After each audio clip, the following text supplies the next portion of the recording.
Hey guys, अस्सलाम वालेकुम। इसमी मोहम्मद आफाक खान। इस वक्त मैं देख रहा हूं कि सोशल मीडिया पर एक मुनज़्ज़म प्रोपेगेंडे और प्लानिंग के तहत आवाम के जहनों में ये कन्फ्यूजन पैदा की जा रही है और ये सवालात उठाए जा रहे हैं कि ग्लोबल समूद फ्लोटिला के नाम से जो काफिला गया था, आखिर उसकी जाने का फायदा क्या हुआ। इमदादी सामान वो लेकर जा नहीं सके।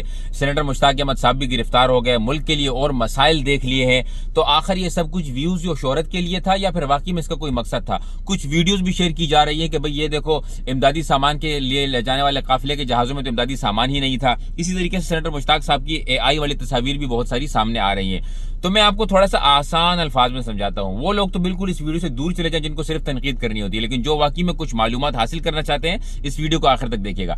देखिए, ग्लोबल समूद फ्लोटिला का जो काफिला था, इसको सिंबॉलिक एड का नाम दिया गया था। सिंबॉलिक एड से मुराद ये होता है कि इनका असल मकसद पूरी दुनिया की तवज्जो मबजूल करवाना था फलस्तीन की जानिब। 44 ममालिक को डायरेक्टली इन्वॉल्व करवाना था और दूसरा मकसद था कि जो कुछ हो सके इमदादी सामान लेकर जाएं। यह बात हम मानते हैं कि इमदादी सामान की वो वैल्यू नहीं थी जो वहां पे जरूरत थी, लेकिन जो कुछ मुमकिन हो सकता था वो लेकर गए। लेकिन दोबारा कहता हूं कि 44 ममालिक के 500 लोगों का जाना, उसके बाद इसमें नेल्सन मंडेला का पोता था, इसके अंदर जो है वो हमारे सेनेटर मुश्ताक साहब थे, बाकी ममालिक के भी सेनेटर्स और एमपीज इसमें शामिल थे। इनके जाने का फायदा ये होता है कि इनकी वजह से फिर बाकायदा डिप्लोमेसी करनी पड़ती है। इनकी वजह से डिप्लोमेटिक जो है वो राब्ते रखने पड़ते हैं और इन जैसे लोगों को गायब करना आसान नहीं होता। ये बात तो आप समझ लीजिए। 44 ममालिक में से 43 ममालिक के लोगों को जब गिरफ्तार किया तो 43 के 43 ममालिक में एहतजाजी मुजाहरे शुरू हो गए। इटली ने फलस्तीन को रिकग्नाइज करने से इनकार किया तो पूरा इटली जाम कर दिया गया। जहां जहां पर इनके जो एक्टिविस्ट गए वहां पर इनका भरपूर इस्तकबाल किया गया। हमारा मुल्क वाहिद ऐसा मुल्क है पाकिस्तान जहां पर मखसूस तबके ने या कुछ लोगों ने या मजहबी तबके ने तो इनका वेलकम किया। इसके अलावा अब तक ये तनकीद की जा रही है और डबल गेम खेली जा रही है और आवाम को कंफ्यूज किया जा रहा है। हमारी आवाम वाहिद आवाम है जो कंफ्यूजन का शिकार हो चुकी है, प्रोपेगेंडे का शिकार हो चुकी है। भैया, अगर सेनेटर मुश्ताक अहमद साहब को व्यूज के लिए करना था ये सब कुछ, तो क्या बाकी 499 लोग जो है वो सिर्फ वही सही थे या हमारा एक जो है ये इसको व्यूज लेने की का शौक था। दूसरी बात, जो एआई की तस्वीरें हैं वो सेनेटर मुश्ताक साहब की तरफ से नहीं आ रही, ये हमारे लोगों का मसला है। इनको पता है कि इस वक्त ये हॉट टॉपिक चल रहे हैं तो आओ दो कुछ मुनज़्ज़म प्रोपेगेंडा फैला दो। और इसी तरीके से ये प्रोपेगेंडा भी मुखालिफिन की तरफ से फैलाया जाता है कि एआई की तस्वीर शेयर की जाती है। जब आवाम उसको ना समझने जो है वो इतने समझ नहीं आती, वो शेयर करने लग जाते, फिर कहते हैं कि ये देखो एआई की तस्वीर है। तो आवाम को भी इसके बारे में इस चीज को महसूस करना चाहिए और सोचना चाहिए। सबसे बड़ी बात यह है कि काफिला जब गया है, 44 ममालिक ने इसराइल को प्रेशराइज करवाना शुरू कर दिया। अब वो जो कह रहे हैं कि अगर वहां पर गए थे, इतना ही शहीद होने का शौक था तो हाथ क्यों खड़े किए, इतना ही शहीद होने का शौक था तो मारते इसराइलियों को।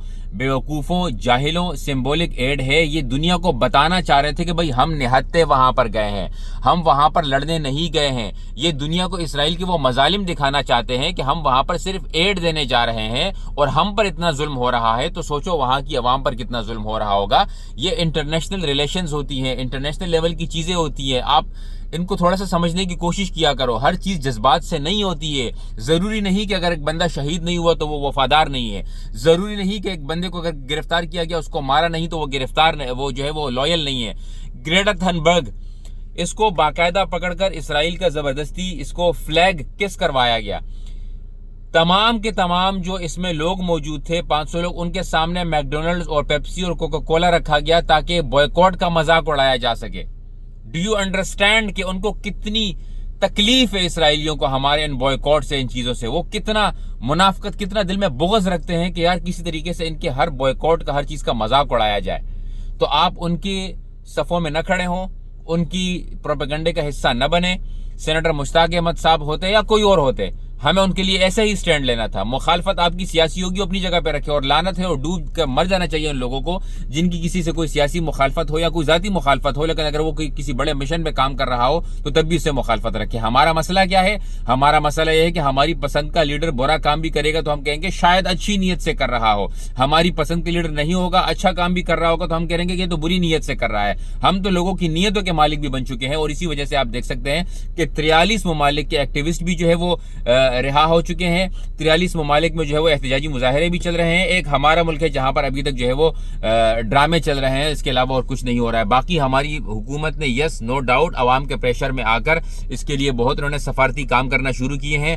और ये भी सच है कि सेनेटर मुश्ताक साहब और बाकी कुछ लोगों ने भी جو کہ کرنٹ منسٹرز تھے فرانس وغیرہ کے، انہوں نے بھی اس ڈیپورٹیشن لیٹر پر دستخط نہیں کیا جس میں یہ کہا گیا تھا کہ میں اللیگل اسرائیل آیا تھا اور مجھے یہاں سے میری مرضی کے مطابق ڈیپورٹ کیا جا رہا ہے، اس لیے انہوں نے سائن نہیں کیا کہ ڈیپورٹ کریں گے تو دوبارہ نہیں آ سکیں گے۔ اور یہ بھی یاد رکھیں، یہ پروپیگنڈا اس لیے ہو رہا ہے کہ اگلے چند مہینوں میں اللہ کرے کہ یہ معاملات تھم جائے، اگر نہیں تھمے تو اس سے بڑا اور اس سے بڑی تعداد میں قافلہ جانے والا ہے۔